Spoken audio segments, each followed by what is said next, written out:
What makes a home and not just a house? What makes a couch iconic? And what will the home of the future look like? On The Couch, we'll be speaking to some design masters and a host of curators and experts as we go about answering the key questions concerning the home today. The Couch, Conversations on Design, is a brand new podcast made by B&B Italia. Listen on Apple Podcast, Spotify, Google Podcast, and bebitalia.com. Welcome, readers. Today on Book Chat, joining me is my Buddy Read co-host, Classy Green. We'll be discussing Little Secrets by Jennifer Hillier. Stay tuned. Today's episode is brought to you by The Black Cabinet by Jill Watts. It's the Mocha Girls Read National Book Club's June Book of the Month. Visit their website and join in today. Masterfully researched and dramatically told, The Black Cabinet brings to life a forgotten generation of leaders who fought for post-Reconstruction racial discrimination and whose work served as a bridge that civil rights activists traveled to achieve for the victories of the 1950s and 60s. The Black Cabinet is a dramatic, full-scale examination of a forgotten moment that speaks directly to our own. The Black Cabinet is available now in hardcover, ebook, and audiobook from your favorite bookseller. Learn more by visiting mochagirlsread.com.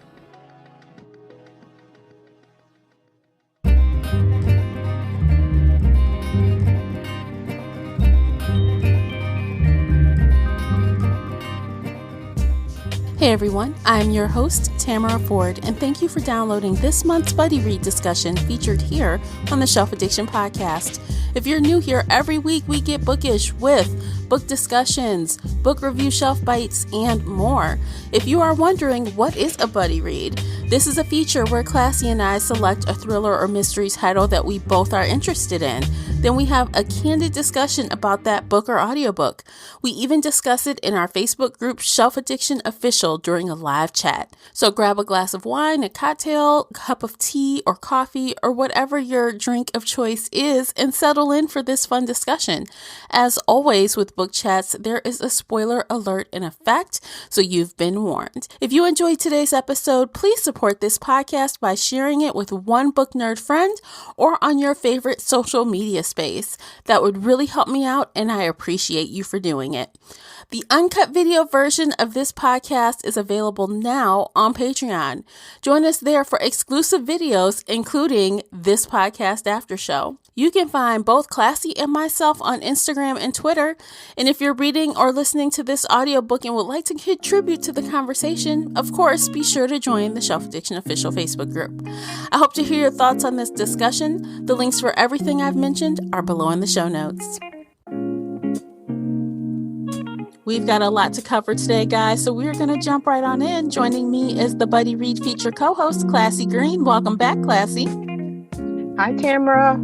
Thanks for bringing me back another month. Of course. Today we are discussing the audiobook version of Little Secrets written by Jennifer Hillier, and it is narrated by Kristen Potter, which, by the way, was one of the two narrators from last month's book, The Sundown Motel. Did you catch that, Classy?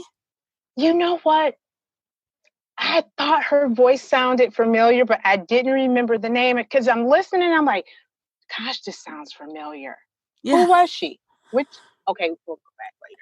Yeah, we'll talk about that later. We can. The release date for Little Secrets is April 21st, 2020.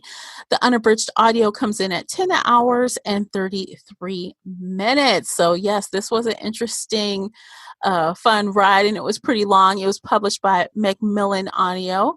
And of course, as always, Classy, why don't you give us the synopsis? Okay, I am reading the synopsis, well, part of the synopsis from Goodreads.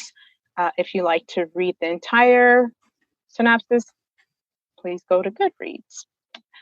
480 seconds. That's how long it took for someone to steal Marin Machado's 4-year-old son.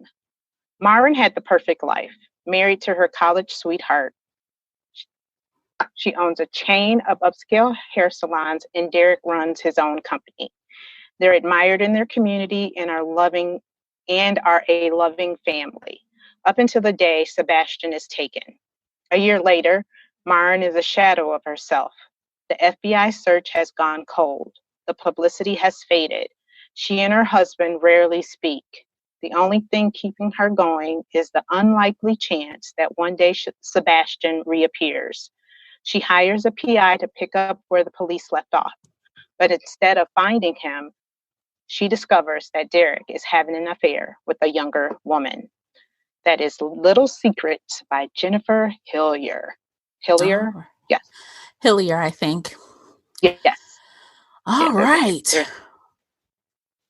Let's get in there. Yeah. So I was looking forward to this one. I think when we found it last time, it didn't take us too long to decide on it. So that was a good. Yes. Right. I think we had two choices, but I couldn't download the other one because of Scribd, whoever. So we used this, defaulted to this. But I mean, I don't think it was, like by default. We did like it. Literally. Mm-hmm. We both was like, I'm enjoying this one. Let's keep going. Yeah, for sure. This is definitely like a domestic suspense or thriller title. I agree. Yeah, I thought overall it was good. It was really fast paced. I didn't really have no lulls. I didn't have too many issues with it at all. What about you? I agree. The start wasn't slow, and I think that's something that you and I both have in common. I mean, some books, if it's a slow start, it's okay if it's not like too long. But this one, she jumped right on in there. I mean, she gave us a little background, but it wasn't a lot. And then she got right to the action. So I thought the pace was good. I didn't find any moments where, I kind of zoned out and was doing other things around the house and was like, yeah, I'll get back to it. Or, how sometimes you just feel like there's some parts, if you miss, you can figure out the rest down the line. This was not one of those stories. I was enthralled the whole time. Yeah, it was pretty face value. So there wasn't a whole lot of having to fit things and figure out things. And it was told in a linear story fashion, a linear story, which was good. Right. Although there was a few times where we got some flashbacks for Kenzie, like to kind of develop her relationship with JR. Right. But it wasn't confusing at all. No. Right. Because she would because wasn't it almost at a point where sometimes if you felt like she was talking to herself when she would have those and it wasn't just like the flashback, it was almost as if she was talking to herself. And then I'd be like, oh, she's thinking back. And then all of a sudden it was like she snapped out of it and the story got back in there. And that didn't bother me, because at first that could be confusing. But the way Jennifer wrote this, it was smooth. I liked it. Yeah, it was like Kenzie was in her own memories and we were just seeing it on the page. Right. Yeah. Mm-hmm. Yeah. And it was hard. And we did audio. So I wonder too, like, how did that come across? Those were some things I did think about. Like, how did that come across in print? Mm-hmm. Was it confusing? Maybe it was italicized or something. I wonder. Maybe. Yeah. I do too. Well, I did like how it started. It started with the event that kind of set the tone for the rest of the book. It started with the big event of Marin and Derek's child being kidnapped. But I gotta say, I loved that it was set in Seattle, and I love that the first thing was at Pike Place. I love that area. So you had some familiarity with that location. And it's a lot of people. It's a lot of people down there. And I could imagine, I mean, you literally drop that kid's hand for 45 seconds, maybe. Right. Just try to have. She said 480 seconds. So. Yeah. So what, 3-4 minutes, maybe? Mm. And it's like, when we find out later, like what all unfolded, it made so much sense. Like she couldn't hear. She tried to move away so you can hear. And before you know it, that kid is gone. Right. And this was a week before Christmas. So like you said, when you went to visit Seattle, it wasn't Christmas time. I don't know what month it was. So if it was busy during your visit, can you imagine during Christmas? So imagine this. So I went there, if you guys aren't familiar, to hang out with Casey and Nicola, who are also co-hosts on this podcast for another show. And hey, Casey. Hey, Nicola. Yeah. And when we were down there, there's a bunch of stalls on the top level. And, I stopped to like take a picture of some fruit or something, some really gorgeous fruit. I don't know. You know me and pictures and Instagram. Y'all follow me on Instagram anyway. And food. Yes. So I stopped to take a picture. I was stopped maybe for 20 seconds. It wasn't long because, I'm fast. I look up and I can't find, they're gone. Oh. So it was like one of those things we're texting, where'd you go? Wow. So can you imagine a child? Yeah, that's scary. Yeah, because people are just moving and gone. So I totally believe this. I bought it. I felt the panic. You know what I'm saying? I'm like, oh, snap. Yep. I bought the panic because I lost a child, not in that kind of location. My son was supposed to be home after school. Neighbors, he was supposed to check in with the neighbors and hadn't. And I was on my way to class. I was taking college classes. And they called me and said they can't find him. He never checked in. And I'm driving and I got to school and then checked the phone. Heart just dropped. So I didn't go to class. I came back home. My heart rate was sky high, and just driving back, I'm looking like at every person walking by, seeing, is he with them? Looking for creepy people, looking for kidnap van, just everything, looking in bushes, like, just looking.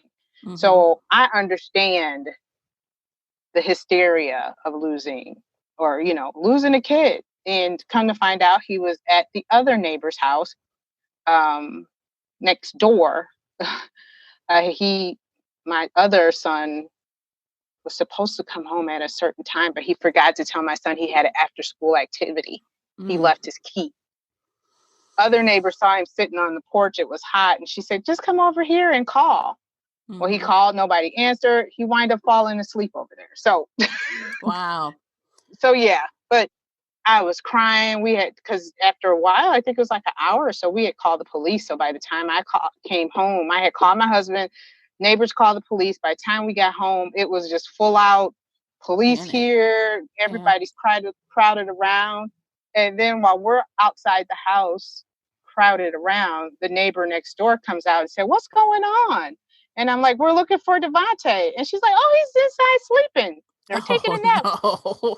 I bet you were so relieved. Like, oh, thank God. I was. But she thought I was upset with her because of the look on my face. And I was like, no. I said, that was a look of relief. I said, because we thought he was missing. And she's like, no, he called. And I was like, oh, God. Oh, my gosh. So, I got to tell you this one missing kid story. I know you guys were off topic, but you know how we do. Okay.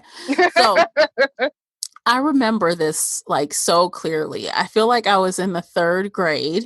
And, in Detroit, we have the Detroit Auto Show every winter. So my father, who's an engineer, we always go. Every year we went like clockwork. So it was me, my 2 little sisters, my mother, and my father. My youngest sister is 5 years younger than me. So we're in there looking at the cars. We have the stroller, because I have a sister that's 3 years younger than me and then one that's 5 years younger than me. And I was in the 3rd grade. So I should tell you about the ages. So we're in there. We're doing our thing. I don't know how long we were there. But at some point, and it's very crowded, at some point, I don't know what I was doing or I just don't remember what happened, but all of a sudden I remember my mom saying, where is, I'm not going to say her name, Bleep, where's your sister? I'm like, what? Yeah. I'm like, she's right here.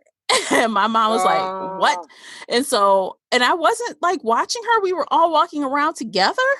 Right. So my mom and you said have something. Your parents there. Right. My mom said something to my dad. They kind of look around, and my dad says to me, stay right here with your other sister. Do not move. Stay here. Do not move. And they took off. They took off in different ways. And they found her, but she was in a car pretending to drive. Someone picked her up and put her in the car. So someone, obviously she wanted to play in the car, and someone helped her get in there, but they found her in a car, and they were like, oh my God, how'd you even get in here? I mean, I felt the fear from my parents. I was sitting there like, oh my God, what? I'm like, where is she? I'm just standing there with my other sister, like, oh my God. Like, but they came back with her, and it was fine. But that panic, man. Yeah, I know. I shook my son. I mean, I didn't shake him up, but I'm just like, do you realize? And he was like, but I called, because he thought he did everything right. And I was like, but you were supposed to call Rhonda and blah, blah, blah. And he was like, but they weren't even home when I got here. And she was like, I was only a few minutes late, but by the time she got there, the neighbor saw him. So, yeah. And that makes me wonder, though. Like, I bet that almost every set of parents or parent has at least one good scare, I feel like. Because it seems so common. You turn your head for a minute, or something peculiar happens where you miss each other by a few minutes. Yeah. Because kids are curious, and that's all it takes is for something to pique their interest. And as you can see in this story, Santa Claus with a big old colorful lollipop that he loved, that he just got finished begging his mother for this lollipop. Yep. So, I mean, and that's all it takes. And when your child goes missing, you think the worst. You don't think, you think the worst, because people are crazy, as we see in this story. Yeah, I mean, and it's insane. And it's like, at first, I really felt bad for Marin, because I felt like Derek blamed her, even though he quote unquote said he didn't. But like the vibes I was getting was like, what's his effing problem? Like, why is he mad that she's mad, sad or mad, Right. Yeah. Yeah. And at first it was like, you did get the feeling that he was upset with her, or he blamed her. But later on in the story, I think it was all in Marin's head, because, maybe at first, until they got that, we'll talk about that later. The call that Derek got, but I think she felt that way. And if anybody has gone through depression or grief, or all those stages, you do begin to blame yourself. And then I wonder if it was part of her grief, that she felt like it was my fault, and he believes it was my fault. But now that I say this, did he make a comment that implied that it was her fault? Yeah, and I think because initially he thought it was like the kid was with you. You let go of his hand. It was your fault. Right. Yeah. But he had extreme guilt, which we didn't learn about till later. Right. And and that is a big thing to lay on somebody, that you let go of his hand. Dude, it's Christmas time. You got people bumping each other. You can hold as tight as you want. All it takes is just one little quick moment. But when your child is gone, all that goes out the window. Somebody's got to get blamed. So. And I mean, Marin took it really hard. I mean, as you would expect, but to the point where she was in deep depression. She tried to kill herself. Yeah. Yeah. Because she felt like if I would have did this, he would still be here. She probably played every scenario possible in her head, to believe that just one little thing I did right, he would be here. Maybe if I didn't, promise him that lollipop, because, the lollipop is what got him lured away. Or maybe if, we would have not stayed so long at this store and blah, blah, blah. But you know what, when it comes down to it, in this case, in this book, when everything is revealed, it's like, it wouldn't have mattered what you did. It wouldn't have mattered if you didn't go to that lollipop store. That kid was going to be taken. Yeah. At some point during that day. Yeah. Yep. In this book, yes. Yes, in this book. It was in most kidnappings. Yeah. And in most kidnappings, no matter what you've done wrong, most kidnappings are planned. Mm-hmm. It may be a crime about, but most of them are planned. They watch. Most kidnappings aren't just fly by night. They do their research, because they got to find the right opportunity. Yes. Just like, what was that book we were reading? I can't think of the name right now, but when the parents had to steal another child. Remember that? What was the name of that book? The Chain. The Chain, yes. The Chain. So it was like, in that book, that child was going to get taken, right? Because they did their homework. They were meticulous. Yep. So it was like, there's nothing you could have done. No. But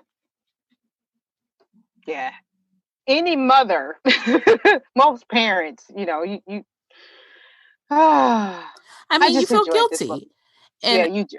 Yeah. And you really do. And that is, even though I don't have kids, I can imagine if I lost my niece or nephew, I would feel guilty.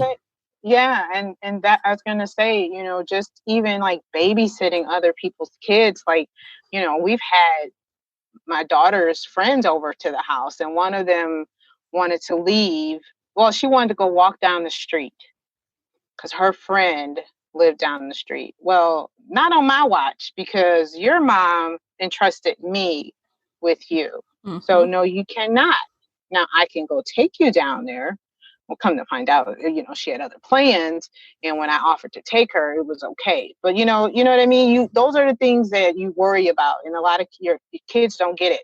Why can't I have someone to live in my house? Mm-hmm. All it takes is one accident.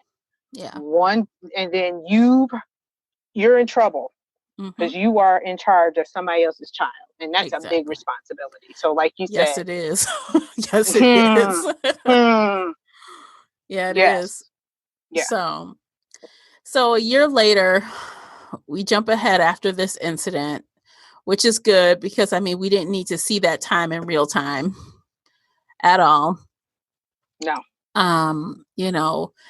Marin and her husband are pretty well known. They're kind of like, I want to call them like maybe like a B-level celebrity status. They're not superstars, but people know them, because like Marin is like this stylist to the stars, right? Hairstylist to the stars.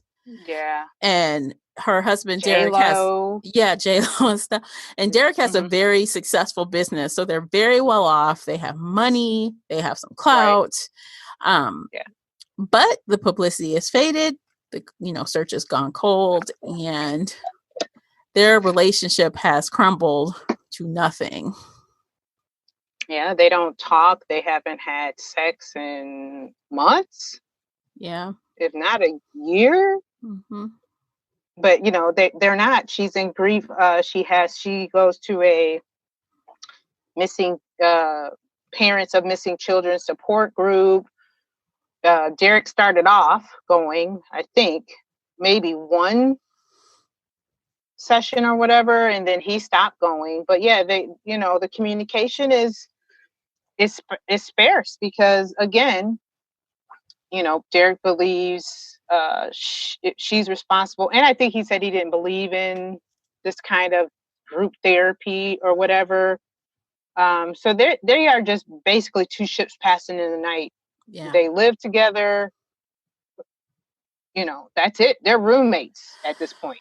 Yeah, which is unfortunate, but still, because of the situation, I feel like he's that kind of person. We learned really quickly about Derek that he cheated on her when she was pregnant. So even though the time is rough, you're supposed to be married through tough, good and bad times. This is a bad time.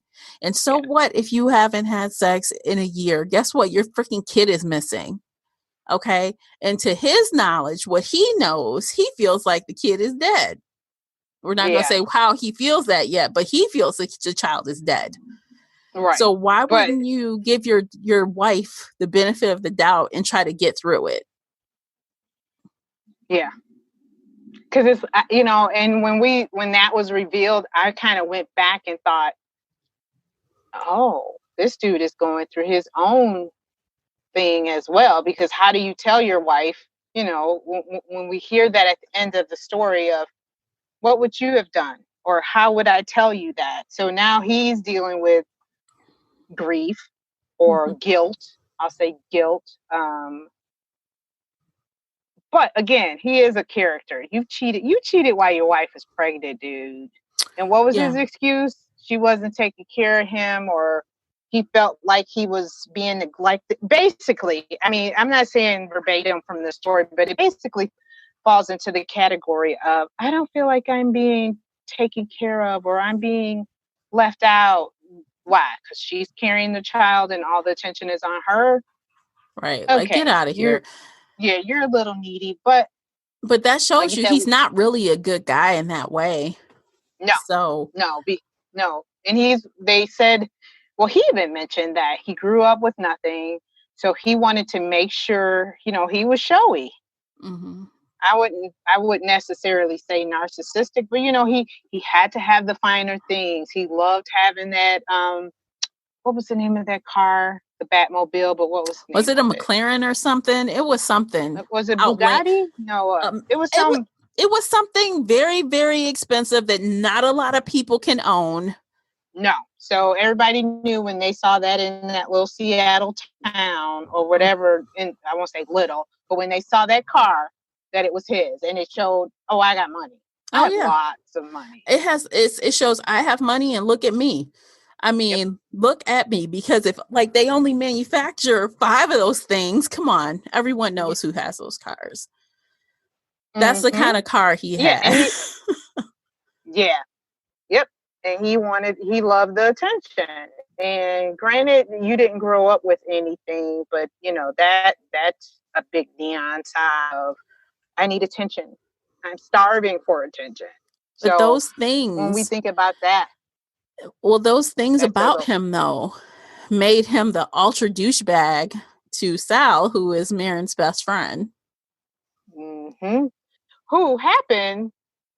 Well, Derek thought, what did Derek think? Derek didn't think. Did Derek know he had money? But it was just so weird, the dynamic of the two. Like, Sal had money. Sal grew up with his dad owned a winery and had money, and he, turned out to be, he had a criminal life and he wasn't flashy. And here you have Derek, who I think, no, you know what? I think Sal thought Derek had money. I think that was the thing. He thought that Derek always had money. Okay. Come to find out. Yeah, I think that was the thing. And Derek didn't. Derek came up poor and was a made man. I think that's what he called himself. So, but yeah, that was the ultimate for Sal, that here, he got dumped for Derek. Dumped by Marin for Derek. What, before a trip to Cancun, was it? She met him in Cancun. Was it like spring break or something? It comes back. Yeah. Well, let's talk about Marin and Sal's past a little bit. So they've known each other forever. They dated heavily, seriously in college. They dated off and on really seriously. Like, it seemed like they would break up for random stuff and then get back together. Right. So when Marin went off and had this vacation girls' vacation and met Derek and came back like, this is him. This is it. Sorry. Sorry, Sal. We're just friends. His feelings were hurt. Yeah. But at first he was like, okay, you had a little fling. Oh, well, you're back here now. So that does show, like you were saying, that they had this on and off again relationship that he just thought, okay, you sold your little oats while you were down there in Cancun or wherever they went. Okay, that's it. We're back together. That's in the past. But no, she was like, I really like him. Yeah, she's like, no, I'm marrying this one. And he could not figure it out. No, he couldn't. He could not. I mean, but what would you think? You know, we've had this kind of ping pong kind of relationship. What, college is 4 years? Because they basically met freshman year? Yeah, because I think they said they met. Was it? Yeah, they met in college. So for 4 years, you're going back and forth with this guy. You make up to break up, and then this happens. So yeah, he didn't get it. He thought she was the one. I mean, honestly, I am really surprised that they were able to maintain a friendship after that. Because if that just seems insane to maintain a friendship with someone that you carried on with for that long. Yeah. And then have a platonic friendship. Yeah. But I think what kept their friendship probably together for so long was that secret that they kept about Sal's dad. Yeah. I think, that I think she kind of knew why he was so dark, but, and she had that soft spot for him that I know he's a bad guy, but he's only a bad guy because his dad was abusive. Dad was abusive to him and dad was abusive to mom. So I think she did have that soft spot for him, knowing that what they shared or, that secret that they shared was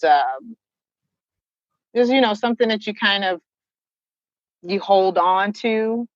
And he was always someone that she could turn to. Well, that was a big secret. Let's talk about the secret real fast, because that was a big secret. So the secret, guys, is that I guess was it his birthday, Sal's birthday, or was it a holiday? It was something going on, right? And his dad was very drunk, and it seemed like maybe there was an argument or a fight or something. But somehow the man ended up falling over the balcony, and Maren came across this. She didn't see him do it. Right. But she went right into protective mode. We're going to say, I came across this, not you. Yeah. You're going to say this. And I mean, she went right into like, this is exactly what we're going to do. And she helped him cover up what is likely a murder. Right. Yeah. Right. Because at the party, because I think it was Sal Sr.'s birthday or something, because Maren is guilty because she feels like they shouldn't have been at the party anyway. But she was like, you should go. It's your dad. It's his birthday or whatever celebration it was. Went there and dad got to popping off at the mouth. And Sal Jr. was like, I should kill you or you should be dead or whatever it was. And dad must have gotten his face and he pushed him. And he fell over that balcony. And when Maren heard, I think basically when she heard that body hit that cement, she came in and she looked at Sal. And I think he confessed or was about to confess. And she kind of stopped him and, made that plan of this is what's going to happen. And, so I think that was another thing too. One of those things that Jennifer threw in there that almost threw me for a little bit. Cause I was like, Maren was quick to have an alibi for a murder. I wonder what she's capable of. Those are some of the things that she made me think about because I was like, this girl was quick with the story. Yeah, I don't think I would have been that quick to figure out what are we going to tell the police. So at first I was like, does she have something to do with her son's? Those are some things. Well, Which I again is mean, why I like this story. that says a lot about her character, because what does she do when she finds out her husband is having an affair? She blames the woman. She blames the woman. She gets highly pissed off, and she Yep. runs right to her bestie and basically says, without saying it, I want to take her out. But Yeah. he's so delusional, he heard, I want to take him out, basically. Mm-hmm. Yep. Yeah. Well, wait. So wait, did he really hear that? Because they when were she vague. went They to were dancing around. They weren't really saying. yeah, right. Because when she went to him, she kind of confessed, "Hey, Derek's having an affair. Here's the picture of the bluesy. She had the naked picture of her." But I think when she mentioned the affair, then Sal said, "I know a guy," but he didn't realize who the quote unquote floozy was until she showed the picture. And he And made like some you said, assumptions. right, then he made some assumptions that apparently you must want to get rid of Derek because, I mean, he's the one that's cheating on you. And I mean, Sal would make that assumption because he wants Derek out of the picture. Yes, Because he does. he's still, I mean, granted they're best friends, he still wants her. And that's real obvious. And I'm sorry, Baron messed up that friendship that they had built by sleeping with him. That one time, she was weak, she was tired, she was angry, all the feelings, and she wanted something familiar. Drunk. She was very drunk, but she knew what she was doing, though. She was not so far gone that she didn't know what she was doing. She did know. And she said the next day she didn't regret it. She told him she didn't regret it. But we can't be together. Yeah, because she thought she was paying Derek back. Like, oh, he wants to do this, well, I'm going to do this. And who will be the wiser? Because she was probably thinking, my best friend will never tell. Will never tell. And homegirl will be dead anyway. I know. She'll be dead anyway. She'll be dead anyway. So let's just get this out of the way. Yes. And it's crazy to me. Like, I can't imagine being so rich where I could pull out $250,000 from somewhere, put it in a bag, hand it to someone, and people would not think it's a big deal. No. Okay. So you thought that same way, because I thought, you mean to tell me you could go to the bank the same day and get $250,000, not a wait. Because usually, you have to tell them ahead of time to say, I'm going to pull this amount of money, not write a cashier's check. No, you're withdrawing this amount of money. I don't know any bank that keeps that unless it's a deposit day, right? Like, let's say a bunch of businesses come with deposits. I used to work at a bank. You don't usually keep that kind of money. No. And maybe she did do that, and I'm just, it seemed like it was fast. Remember, he was like, I need well, she didn't get cash. She did a transfer. She did a wire transfer into a charity account. That's right. That is right. But still not to think about it. No one to question anything. It's just like $250,000. $250,000. Yeah. $250,000. And between the two of them, they paid that 2 times over. He paid $250,000. She paid $250,000. $500,000. And she didn't get her money. Well, she got her money, but she didn't get her money, which is funny. Talking about that too. Because the deal was, Sal said, I know a guy. He hooked her up with Sal, who Sal happened to be an ex-con. He was his cellmate when Sal had to serve time for, what did he get caught with? Weed? I don't even know. In college, he got caught with something, and he had served like a couple months maybe in jail. Wasn't prison, but jail. And Julian is the guy who he calls, and Marin says, how do you know this guy? Well, he's done some work for me before, or, something like that. So she meets with Julian. He tells her, hey, 250,000, no refunds, basically, no takebacks.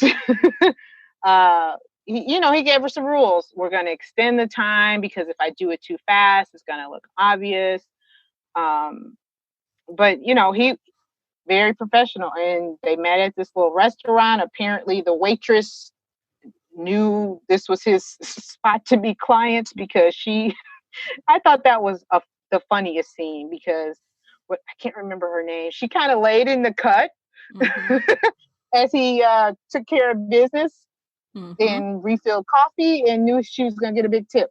So, but yeah, it was basically Julian would do the hit.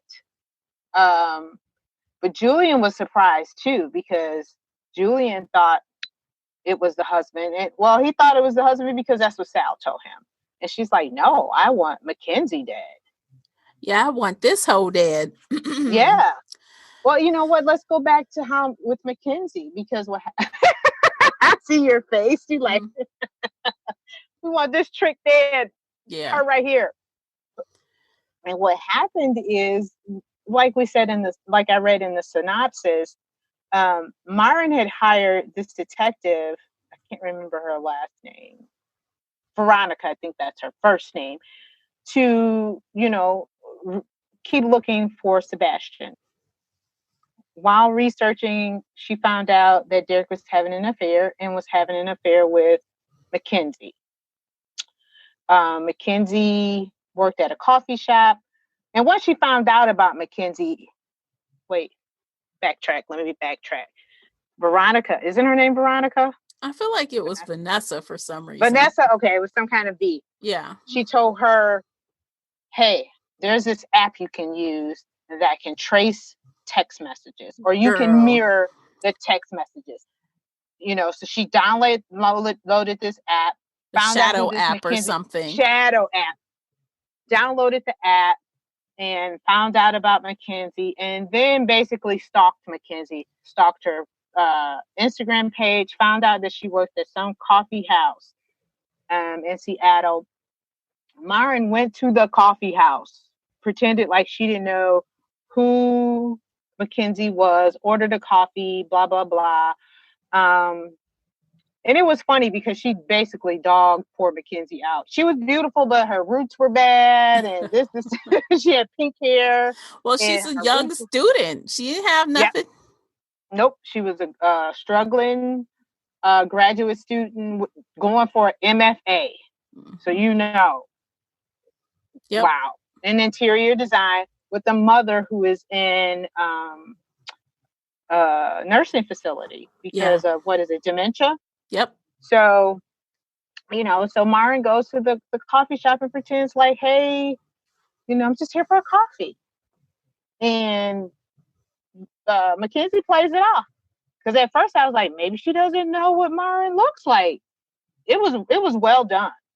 Yeah, later we find out she did know that was her the whole time. Mm-hmm.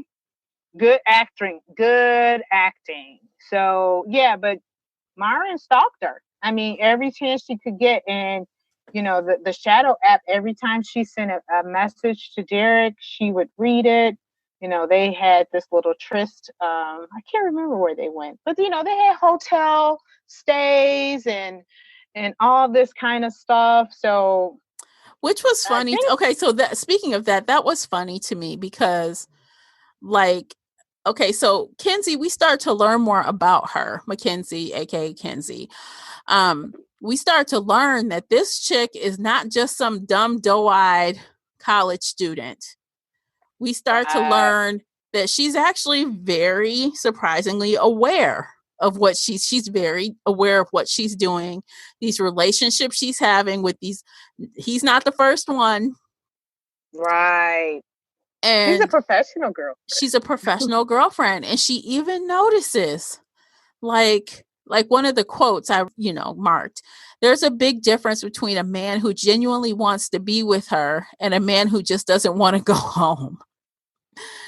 She's very aware of the fun. She's like, it's fun when we start. That is why they're doing it. They're looking for an escape, or something. Spark. So she wasn't it like the spark or something that they and once she sees it, she's like, and she can tell when it's going out. She can tell when it's going out. Like with Derek, she's like, oh no, I can tell he about to try to dump me. The gig is up. Gig is up. Yep, you're right. And you know, when I don't know, you probably thought the same thing. And I can't remember the title of the book, but it was the Sugar Babies. Mm-hmm. Yeah. The arrangement. Like, oh! The arrangement, yeah. Yes, I'm like, a sugar baby. Mm-hmm. But they didn't call it a sugar baby until I think somebody else called her a sugar baby. But they called themselves, her and her roommate, who basically kind of introduced her to the better way of, how would I say this? Getting paid for her services.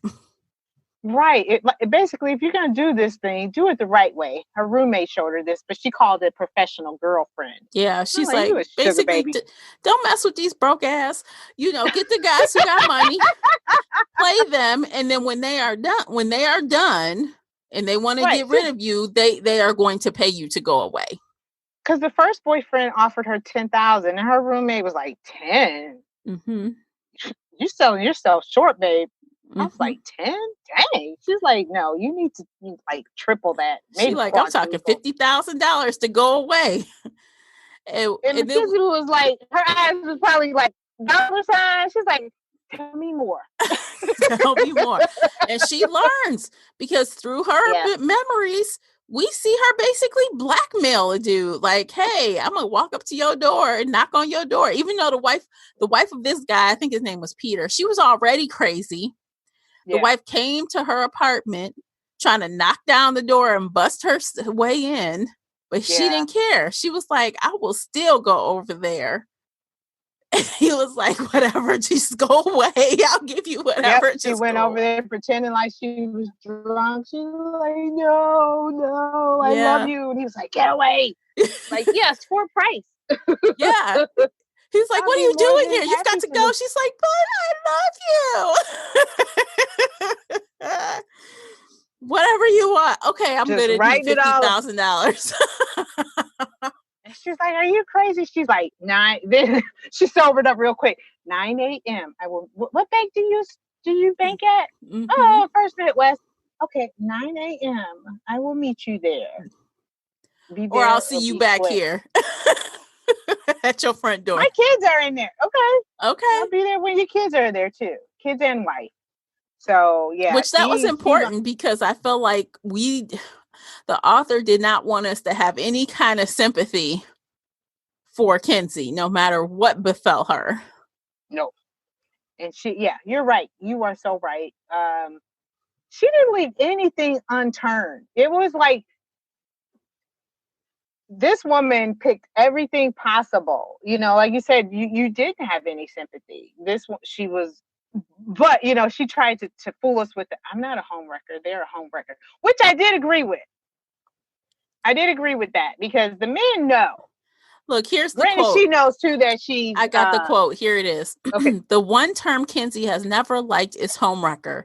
She's not a homewrecker, and neither was the woman her father left them for. Men wreck their own homes. And I agree. Yep.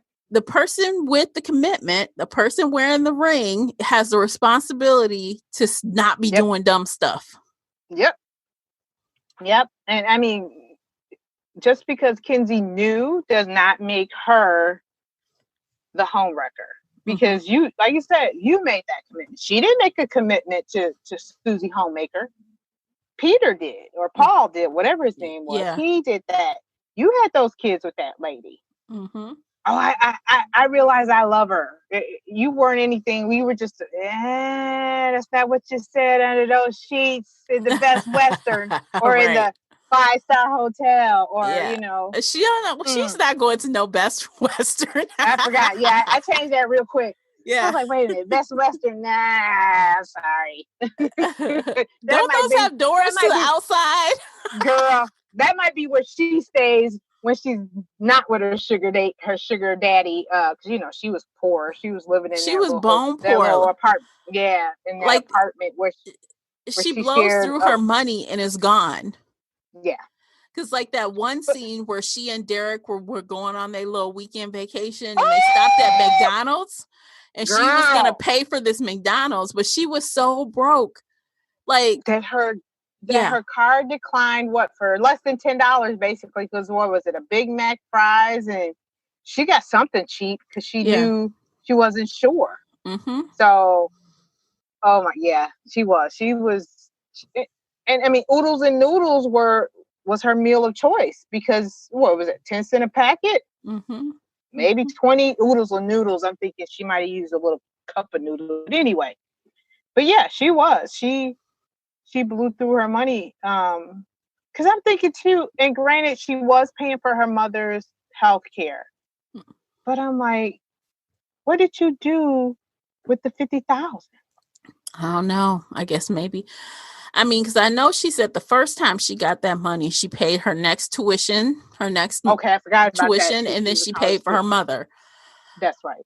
For like, I don't know, a couple months or something. But she'd have to keep dating men and keep re-upping that every 6 months or so. Yeah. To sustain that. Yeah. And it's like, how do you find your next target? I know there's another name for them, but yeah. So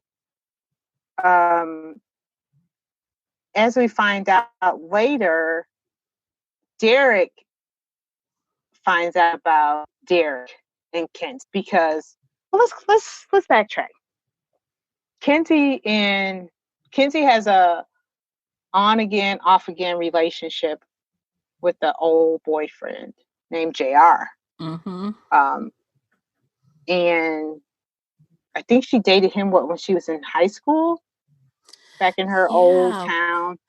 Yeah, and he was like 30 and she was maybe 17, if not younger. She gave up her virginity to him like and that senior year. Happened. Right. So she went off to college and it was like, he was like, okay, oh my God, he was this douchebag that basically is like, when I'm with you, I'm with you. But when I'm not, I'm not. Right. I'm not your world. There's so much more to the world than me. Yeah. And I was just like, ooh, he is that asshole. Like, really? Man. Are we doing that? That's what we're doing? Right. You just took her virginity and basically told her, oh, well, there's more fish in the sea than me. Mm-hmm. But next time I see you, girl, the next time I see you, we and good, he meant it, because for some reason she fell right into that pattern with him. Because that was her first love. Yeah. You know, and you know, she had that tie with him, that what they call it, that soul tie, you know, and she loved him and he did not love her. He treated her badly the whole time. That every time we saw a scene between those two, it was horrible. Like, he treats you shitty. Yep. But she just thought, oh, you know, he's moody, or, you know, she always made excuses for him. And it was, you know, but it was the classic older guy, younger girl. She didn't know the ways of the world. And he just got a young, dumb girl who loved his dirty little draws and he could do no wrong. Yeah. And but you know, they would talk and he realized that she was a pretty girl who could use her looks for gain. And when she told him about her relationship, her latest sugar daddy, basically, or, you know, her boyfriend, he realized who Derek was. And at first, because he's like, she kept saying, oh, he really gets interested when I talk about Derek. Mm-hmm. But she called, you know, JR. And so that was the first big revelation, guys. If you missed it. Yeah. Sal and JR are the same person. Yes. JR, Sal Jr. Yeah. And when she said JR the first time, I was thinking it was Julian, because Julian's name begins with a J. And, you know, and listeners, Tamara and I talk or text each other, you know, especially if the book is good. When it's bad, we probably we probably just wait to it's time to record. We just like, yeah. But when it's good, she texts me. She's like, I'm at 81%. Tell me what you think. And I know I tagged it at like 51%, and and I have to look at my book. But I thought at first JR was Julian because of the J. Mm-hmm. And I was like, wait a minute, she was dating the fixer?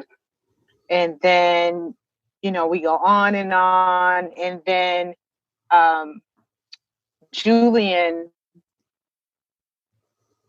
is tracking basically Kenzie, because Kenzie is like walking home in different times and she feels like somebody's watching her, but she can't find them. She's hearing like leaves crunching and branches crunching, and she's like, I feel like somebody's following me. And when Derek breaks up with her, because Derek tries to break up with her more than once. Mm-hmm. But she's like, no, I love you. And he's like, okay, I'll take you back. Because what did he leave her, like $5,000? Yeah. The first time when he broke up with her. And she was like, oh, what is this? And he was like, I just left you a gift. And she's like, oh. And she basically was like, no, I need more than that. But she purposely was trying to get him back because she's like, that's not going to work. No, that's not enough. So I need to act like, we need to rekindle. So, excuse me. So then he takes her back and says, okay, I'll take you back. In the meantime, Marin is still listening, shadowing the text messages. And then he finally does break up with her.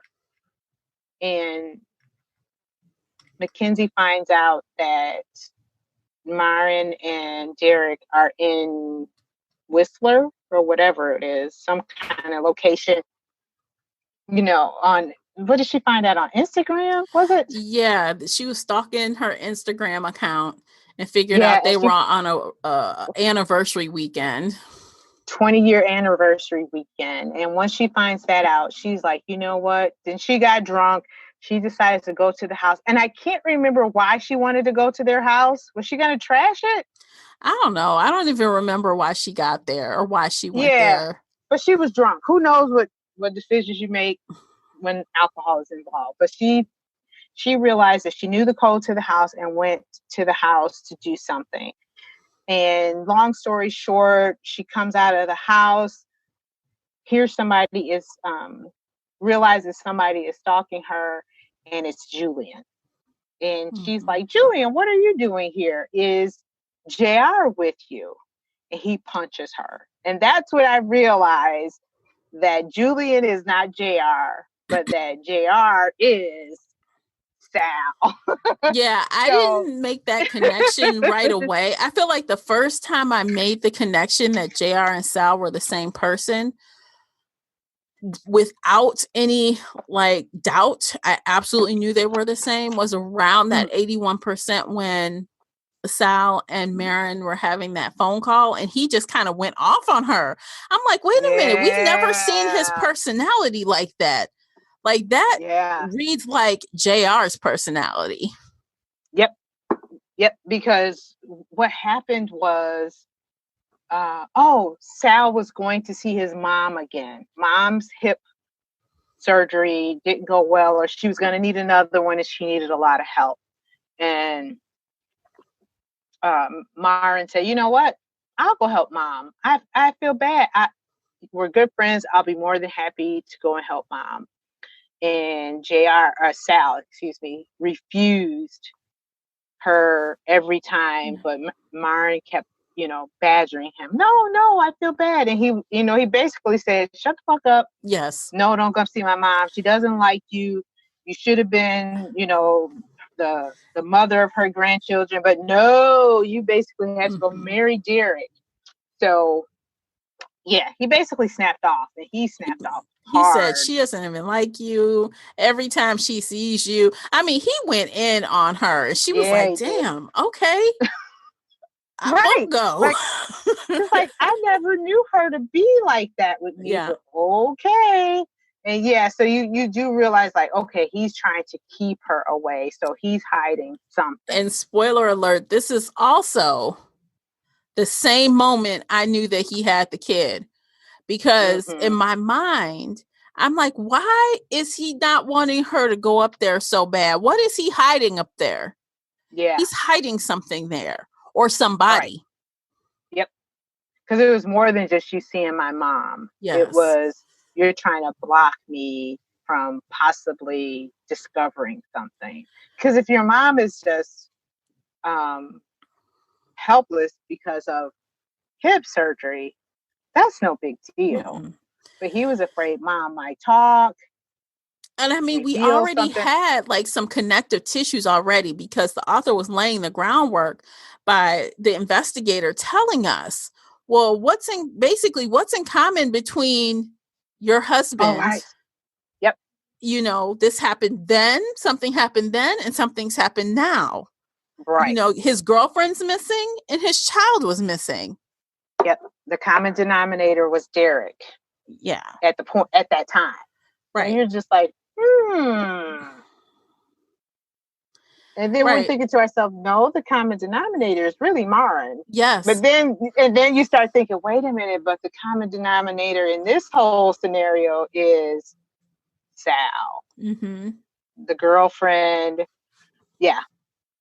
And then you start thinking back, you're like, JR. What does JR stand for? Junior. Mm-hmm. And I was like, oh yeah, he is Sal Jr. Yeah, I because think that is they how they mentioned it said it. early. JR. Mm-hmm. They would not call him Junior. They just said JR. Yep. And then you start thinking, I think he was, like the second or something. Mm-hmm. So yeah. And the author did a good job keeping those Sal and JR separate because they had such different personalities until they collided at that moment. Yep. You are so right. It was the reveal. It was like Jekyll Hyde. Mm-hmm. Because he was the sweetest guy. Even Marin said it. Oh, he would never do anything like that. Yeah. We never saw that side of Sal. But then the detective said most abusers, if the parent is an abuser, they basically fall in line with that. And she was, and Marin was like, no, he would never do that. That, most people who are raised in abusive homes are abusive as well. And she was like, oh, he would never do anything like that to her son. But he was capable of that. And he may not have done anything to Sebastian, but he was abusive to Mackenzie. He was abusive to his mom. He was abusive to both of them. Yeah. And, it was like you said, it was that clash of personalities where he presented himself as something totally different to Marin. Mm-hmm. And then we really began to see, well, he always was this person, but we began to see the reveal of the dark side of Sal. After that, it seemed like everything just tumbled out of the closet really quickly. All the connective tissues kind of found each other, and it was like this big elaborate scheme. And when it was all said and done, so you guys, when it was all said and done, he needed money. His money was gone. And the first thing I thought this, and then the author writes it. I'm like, why didn't you just freaking ask Marin for the money? She would have given it to you.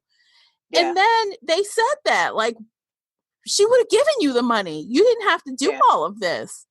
If you needed $500,000, you were such a good friend to her, she would have just given it to you. But he wanted more than just the money. He wanted her. Because if you remember, Derek gone. Yeah. Because if you remember, she had mentioned when Francis, which was very key, and I thought it was so clever of Jennifer, that when Francis' son was found dead and that she was relieved that now I know where my son is, basically. And Marin confessed to Sal, hey, that I'm not sure if I would feel relieved or something. And Sal, he confessed to her, or not confessed to her, he asked her, you wouldn't be happy knowing your child was alive or dead or something like that. You remember that part of the story where I think she mentioned that she wouldn't be at ease knowing that he was dead. And that also, because Sal was basically saying, hey, if your child is gone, how would you feel? Because he knew he had her child. So he wanted more than just the money. He didn't want her to kill herself or, to try another attempt of killing herself, because she says to him again, if my son's gone, I have no reason to be here. Dead. Yeah. I'm dead. She's like, if he's dead, I'm dead. And he was very upset. His shit. Yeah, he was very upset. He lost his shit. So then that was another revealing story to me that this dude, he thought, it was kind of like, if the son is alive or if he brings the son to her, that he will be the savior to her. So it was more than just the money. He also wanted to kind of, be her rescuer. Like, look, I found your son. I honestly don't understand what Sal saw in Marin. Not trying to be funny, but if you remember back, JR was never in a relationship. And when he said he liked someone, Kenzie was like, what? When he said he was, she was like, huh? Like, what are you talking about? Like, he was never that kind of person. Right. Yeah, because you know what? The waitress even said that. Remember when the waitress he was messing around with, who was so many years younger, and she was like, he's all yours. And she's like, Sal is never anyone's. And I thought that was like a key statement. Like you were saying, he was never anyone. He told Mackenzie that I don't belong to anyone and you shouldn't either. But all of a sudden, Marin had his heart, but she always had his heart. Yeah, but why? Like, what was so, and I wish that one connection was made. Like, what was it about her that he wanted so bad?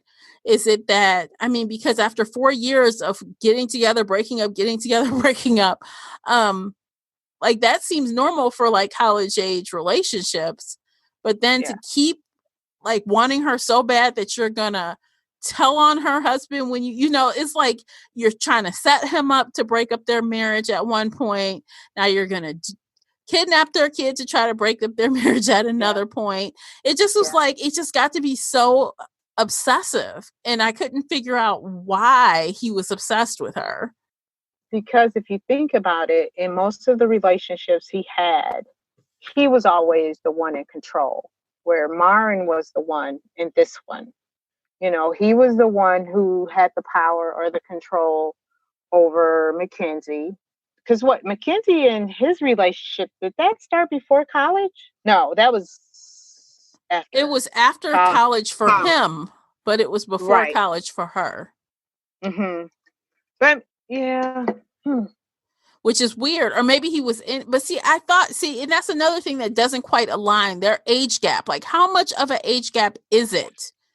Because if he went off to college, between Mackenzie and JR, because if JR was in college when he met Marin, okay, and clearly he's older than Kenzie, because he first took up with Kenzie when she was a senior in high school.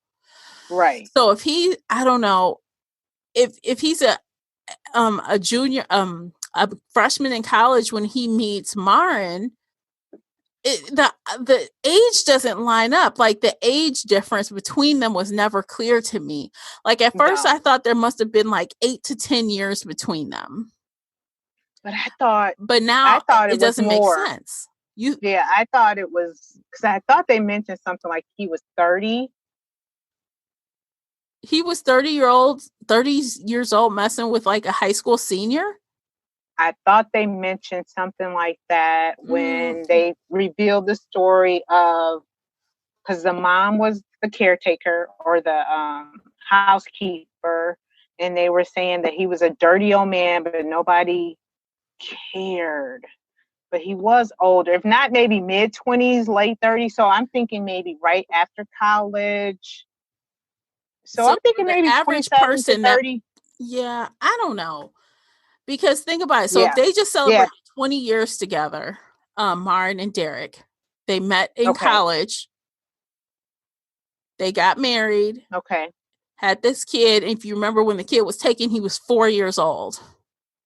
So I feel like Marin and Derek and Sal could not be older than like 35 at the point that the child is taken. They couldn't be older than 35 years old. All of them. Because they were all together. But how old is Kinsey? Okay. Is Kinsey 25? Is Kinsey 24? Kinsey was 24. I do remember 24 because what was mentioned? Somebody else was 24 in the story. And she was like, wait a minute, that's how old Kinsey is. Okay, so that's about... I think she mentioned... 10 years between... away. 10 years. Yeah. Yeah. And I can't remember the reference that because Marin mentioned it. She's like 24. That's like the same age Kinsey. Oh, I think the waitress that Sal was messing around with from his restaurant or from his bar. She was like, God, Sal sure does like him young. She's got to be like so-and-so, about the same age Derek's mistress is or something like that. So I think she was like 24. And if I'm not mistaken, yeah, she was 24. Because I don't know if it was mentioned in the missing person report or something on her Instagram page, but she was 24. Okay, I still though. So yeah, so it's maybe 10 years. I still feel like the age, the timing for the two different storylines, as far as Marin and Sal versus Kinsey and JR, it doesn't line up for me perfectly. I tried to just go along, obviously, for the sake of the story. But when I start to really trying to figure out, when was this? How long has he been? You know what I mean? It just didn't jive to me. Yeah. Yeah. I think I tried to do it too. And then I just kept going on with the story because it was a lot. Because it's like, okay, he's a dirty old man, but how much older is the dirty old man? Right. And that is, I think, kind of by design that the author made it kind of confusing. So we wouldn't quickly connect Sal and JR. Yeah. Right. Exactly. Because whenever she would say about her JR, she never mentioned how old he was. He was just always the love of her life that she met back in her hometown. She never mentioned the hometown, which her and JR, Prosper or whatever the name of that town was. So yeah, she did. She it was very elusive. Very. Yeah. Wow. Okay, so let's talk about the end of this story. So we kind of told you guys that JR stole the baby, which he did. JR/Sal and his boy Julian made a plan to steal the baby, and they did. And then they tried to blackmail Derek, but that went poorly. They tried to do a hostage, situation, and that went bad. Or a ransom. A ransom, for $250,000. Again, I'm like, that number again. Yeah. That went bad, and Derek thought that Sebastian was killed. He didn't. He had no clue that Sebastian was still alive. He thought he was dead. But what was nuts to me, I'm like, okay, why in the hell would you keep that child over a year? That doesn't make any effing sense. Like, okay, yes, you told your mother some elaborate story about why you got to protect this child. And okay, maybe she bought it for a while, but clearly his own mother, stopped believing him at some point. Right. Yeah. Because it's like, what do you do then? If he kills that child, that mother would probably lose it. Because he only thought that the child was going to be there for only a short period of time. I don't know why he just didn't take the kid and drop him off like in front of a damn fire station and drive off. Thank you. Like it was your child and I'm just Yeah. I don't know, but that's what I mean. Honestly, like, why would you want to keep him that long? That's insane. I think he was possibly waiting to see if Derek was going to F up again, because he was the one who basically told, because like we mentioned earlier, guys, this wasn't Derek's first affair. And the first affair he had with a Macy's or whatever perfume girl, don't quote me. Mm-hmm. but it's similar to that scenario. Sal is the one who informed Marin of that affair.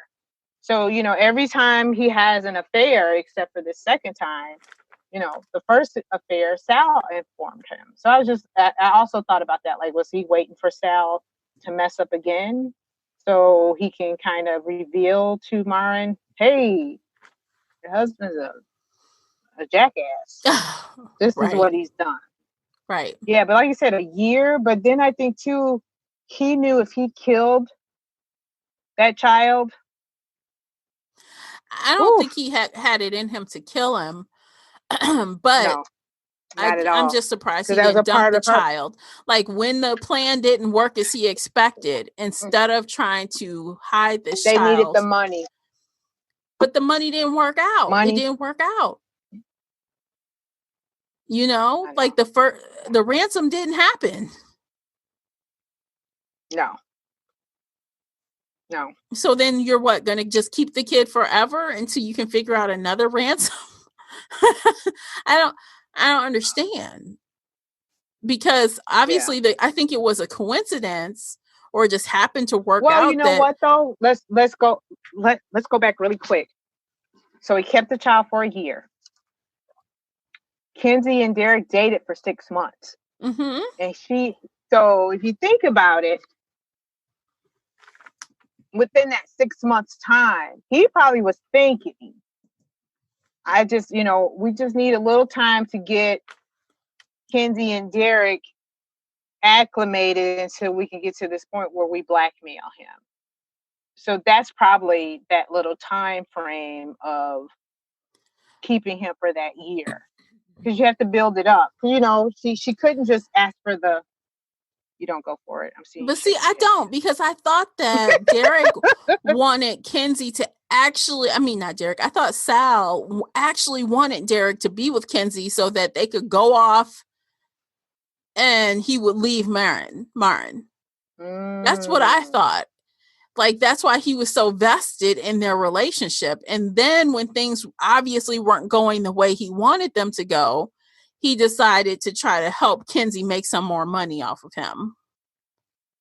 But he always wanted Derek dead, remember? He was the one who basically put that thought into Marin's head that, hey, let's just off him. He did want it, but he knew he wasn't going to get it. He couldn't force her. So change of plans. No. Right. But in the meantime, the 6 months have accumulated. You know what I mean? Yeah. So so he basically had Sebastian. I'm just giving a quick time frame. So he knew about Derek and Mackenzie's relationship at the 6 month mark of him having Sebastian, which is a damn long time to have a kidnapped child. Because they basically say historically or statistically, once a child is taken within so many, hours or whatever, if something isn't done, they're killed. But again, here's a pining lover who hopes, because I can't even remember when he tried to get the money from Derek. Like, what mark was that? I can't remember. But yeah. She was a little elusive. I won't go any further because of time constraints, but she was elusive with that part. It didn't take away from the story, but now that we talk about it, some of the timelines are a little off and a little stretched, far-fetched. Yeah. I will agree with that. So, I mean, if you are detail-oriented, you're going to notice that things don't necessarily match up. But again, we're going to suspend disbelief and try to just go for the sake of the story, right? Yeah. Because that's a long time to keep a child. Yeah. I mean, it's crazy. And usually, and I was almost like, she was thinking when she was looking on the dark web that maybe this child was given over to a family who were trying to adopt illegally through the dark, in the underground. Because that's what I think, God, this is a long time. Maybe that's what happened. But no, I don't know. This whack job. is just waiting for another opportunity to try and get money from his ex-girlfriend's husband. And all of that, he didn't actually, okay, so all of that, Sal never actually got a dime. Not really. No. So No. the only person who actually walked away with money at the end was Kenzie. And she only got that money because Martin felt guilty for trying to kill her. Right. Because Julian basically tricked them. Yeah, he took off with the money. Showed up. Yeah. Yep. Because he took off with Martin's first money. Mm-hmm. Yep. So never got the money. Yeah. Yeah, but Kenzie felt bad because she realized if she would have killed Mackenzie had a mother. So she basically kind of felt like, hey, I don't want her mother to feel the way I'm feeling as a mother of a missing child. Because I don't know if we mentioned that, but Mackenzie, when Julian hit her, she was missing for 2 days? Yeah. So her roommate put out a missing report for her. So, Myron had a come to Jesus moment. Like, wait a minute. Karma's a bitch. Yeah. She's like, I mean, although I know that you would have never been killed, I still feel bad about attempting to have you murdered. Yeah. And, she didn't know, because at one point I thought she was complicit with Sal in the kidnapping, but she didn't know that Sal had kidnapped this child. No, she had no clue. And once she found out, I mean, she didn't even think that her whole disappearance was even worth it. She kept telling him, why are we doing this? Is stupid. I would have had the money. Like, this is it's like, dumb. I've done this before, dude. Right. Dude. Like, this is dumb AF, because all you had to do is just chill and wait for me to do my thing, and I would have had this money. Yep. And she's like, why are you even involving yourself? This is my money, not this. You're not my pimp. What are you doing? She even said that. I know. It was like, all of a sudden she got some kahunas. I was like, go ahead, Kenzie. Because he inserted himself from her point of view, because she didn't know the connection. He inserted himself in her situation. Right. And you taking a cut of my money. Right. Because he revealed that it was basically $500,000, not $250,000. And she's like, whoa. Wait. What'd you say? What you talking about, Willis? 500,000? Right. 500.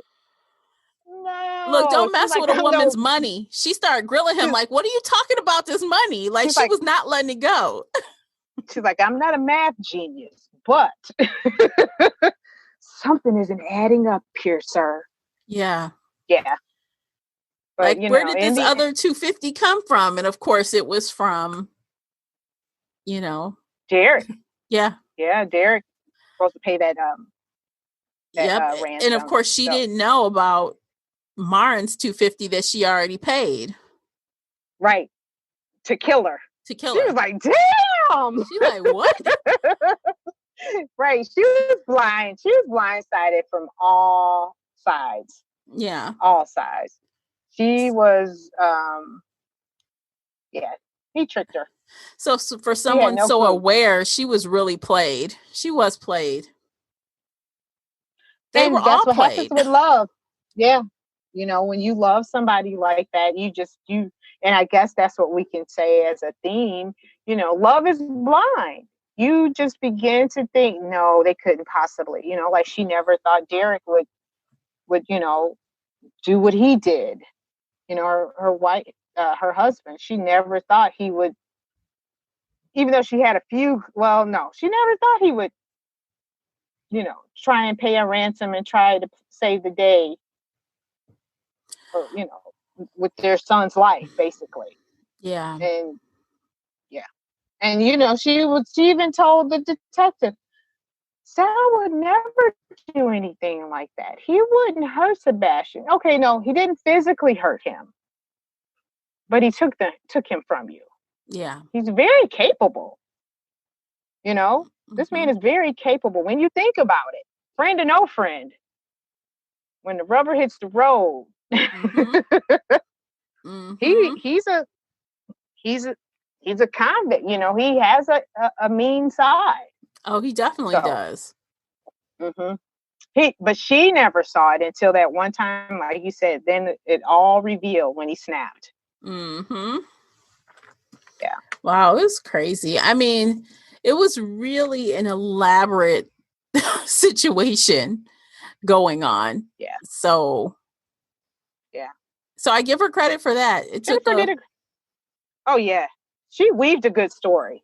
She weaved a very good story. She did. I will give her that. Yeah, I loved her writing. I feel like this was a great book for book club because you could just sit there and break down all these parts and just how we did today on our own little book club right here. You could do this with your own in-person book club for sure. Yeah. Yeah. And then the ending, like she gave Kenzie the money along with the Louis Vuitton shoes that Kenzie was admiring when she broke in the house. And she basically, it wasn't clear, that she took Derek back, but they were trying to work things out. And if they didn't work out, well, it was basically, we're trying to see how this is going to go. And, there was a lot of things to think about. Like, what would you do after finding out your husband knew that your child or believed that your child was dead and never told me? I think the only thing that stopped her, she did say they were done, but then of course, when they found the child, they probably were like, we have to create the most, like she said it, a stable, like a routine. The child needs a routine. And, luckily the kid wasn't hurt. He wasn't hurt. He did have the mom, the grandma, I guess he was calling her grandma or something. She was looking out for him. You know what I mean? Yeah. So he wasn't mistreated and he wasn't he was young enough that he won't be scarred for life, hopefully. But what I did wonder is okay, so he's 5 years old now. 5 years old isn't really an age that most kids retain. So I wonder when he's older, when he's 10 or 11 or 12, will he even remember this? Would you remind him or would you not say anything? How does that work? I think he would have some flashbacks. Yeah. Something is going to trigger. And I'm just saying this from experience. I've had some experiences as at that age, and somewhere down the line, you're like, I remember, and you question. Mm-hmm. Now, if the people will tell the truth, is something different, because there's people that was, I think we even read a book like that. No, that's not true. You didn't remember that. That's false. And you're like, kind of vivid, but yeah. Such a good book, so much. And I know we talked a long time and we didn't even cover the audiobook narrator yet. I know, I just looked at the time and I'm like, damn. We went a long time on this book, guys. I think I'd like to do is really quickly, we're going to take a quick break. And when we come back, we're going to talk a little bit about the narrator and we're going to give our book rating. So stay right there. We'll be right back. Today's episode is brought to you by the Shelf Addiction merch store. Check out all the bookish t-shirts, notebooks, mugs, and more. Don't miss out on these original designs, perfect for any book nerd. Support the podcast and visit shelfaddiction.com/merch and pick up your next favorite bookish item. We are back, and let's talk a little bit about Kirsten Potter. Kirsten Potter, excuse me. Did I say Kristen before? Oh, I hope not, because it's Kirsten. I'm sorry, Kirsten Potter. I might try to go back and edit. We'll see what happens. But anyway, she was one of the narrators on the last audiobook that we listened to. And while her voice didn't sound familiar to me when I was looking up the information, I was like, her name. I'm like, wait, I just saw that name. Literally, I just saw that name. Mm-hmm. Wow. So I don't know which one she was in the other book. I don't remember. Okay. There was one point where I can't remember, but the voice did sound familiar. And I'm like, God, this sound, and it never, when you listen to enough audiobooks, you always try to go back and say, where do I know this voice from? But I never did check hers. So I liked Kirsten, excuse me, loved her. She did a great job. I have no issues with her.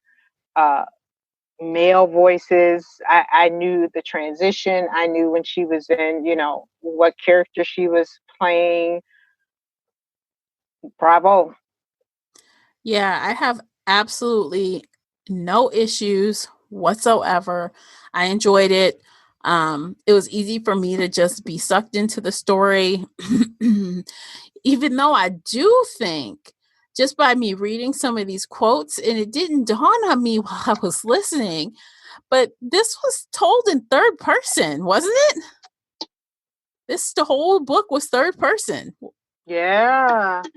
Like omniscient. So it seemed like it wasn't, but it was. Every single one of these quotes that I looked at, it's third person. Yeah.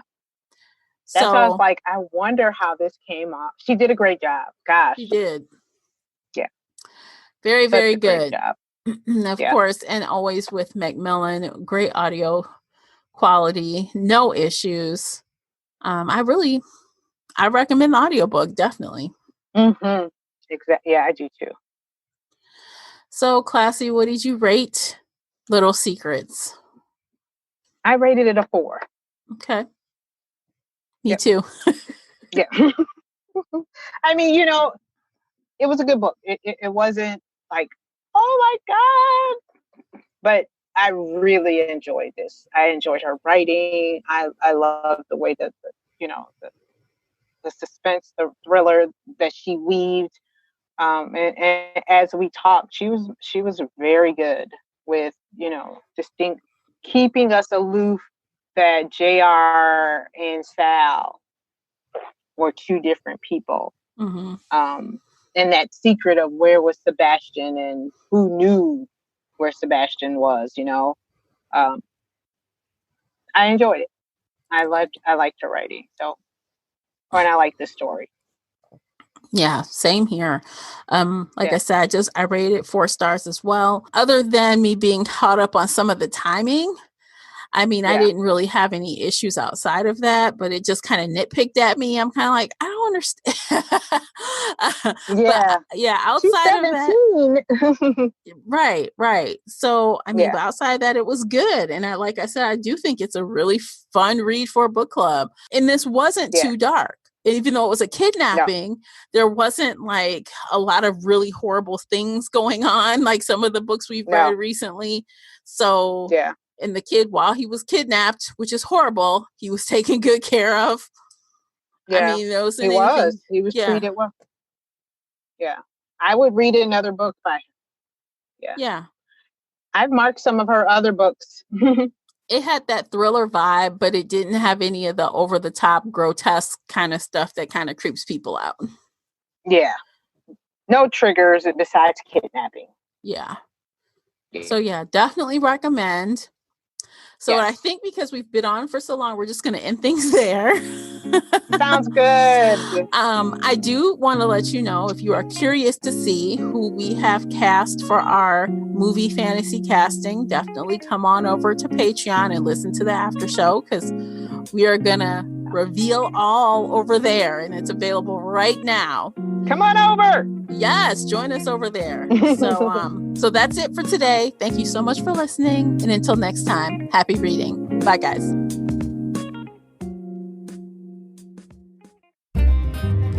If you enjoyed today's book chat episode and would like to show your support, there are a few things you can do. Head on over to Apple Podcast and leave a positive 5-star review. You can follow me on Twitter at Shelf Addiction. Most importantly, you can share this podcast with friends and family that enjoy all things bookish, including author interviews. Thank you for listening, and until next time, happy reading.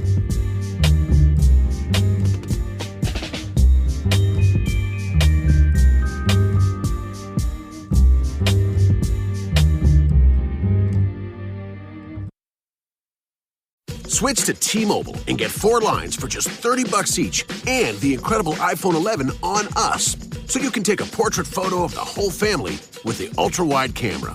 Oh, that's a good one. Oh, cute. Hurry into T-Mobile and get 4 lines for $30 each and the incredible iPhone 11 on us with qualifying trade-ins.